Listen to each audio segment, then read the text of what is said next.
The fallout from Te Pāti Māori's infighting reached the High Court today, where Mariameno Kapa-Kingi is challenging her expulsion from the party.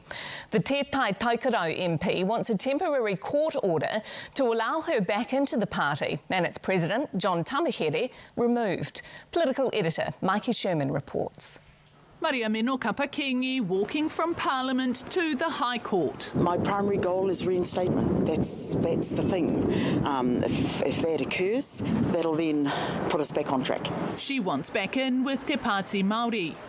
It would set a dreadful precedent if a political party could not follow its constitution, make a clearly unlawful decision, and then turn around and seek to oppose interim relief on the basis that, we don't want her back.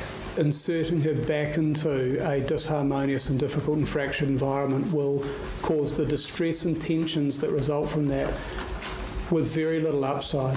The expulsion centred on claims the MP misused party money for personal gain due to a projected budget overspend. It is red rag to a bull to certain media and political opponents for a party like this to be accused of mismanaging money. Kapa-Kingi's lawyer argued it wasn't party money, it was her parliamentary budget, with the co-leader Debbie Ngarewa-Packer signing it off.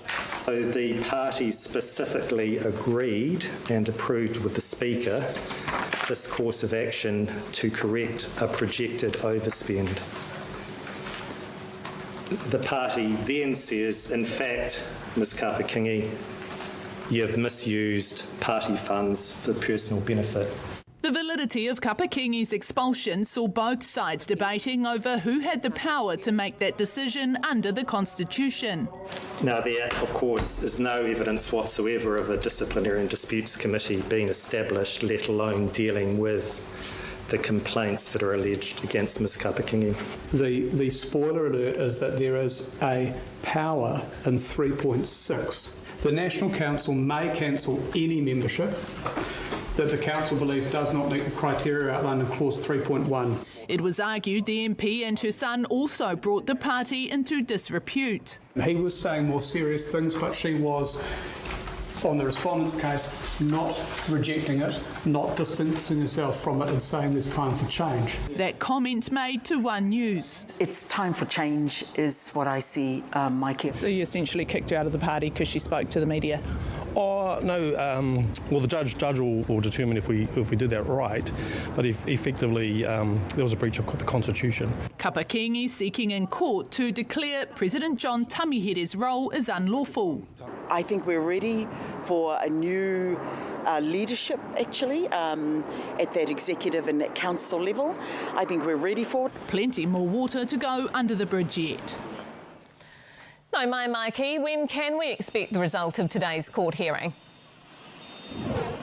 Well, the judge in this case says that tomorrow at 4 p.m. he will release an interim decision. Now, that's essentially over whether or not he will reinstate for a time the party membership of Mariameno Kapa-Kingi. And that's because the MP wants to attend the Te Pāti Māori AGM, which is taking place this Sunday in Rotorua. Now, the party says as a non-member she cannot attend that AGM, but they did say today that they offered that she could attend the pōwhiri. That, of course, is the domain of the local hapu, the local marae, and that pōwhiri would essentially take around 2 hours' time, and everybody gets a chance to have a kōrero there. But through her lawyer, Mariameno Kapa-Kingi said she found that offer insulting. Now, a more substantive hearing in the High Court, that will be set down for Monday, the 2nd of February. That'll go over all of the issues that were covered today. Now, that, of course, is Waitangi Week. So that court case, it will be the pre-show to the main show later at Waitangi later in the week,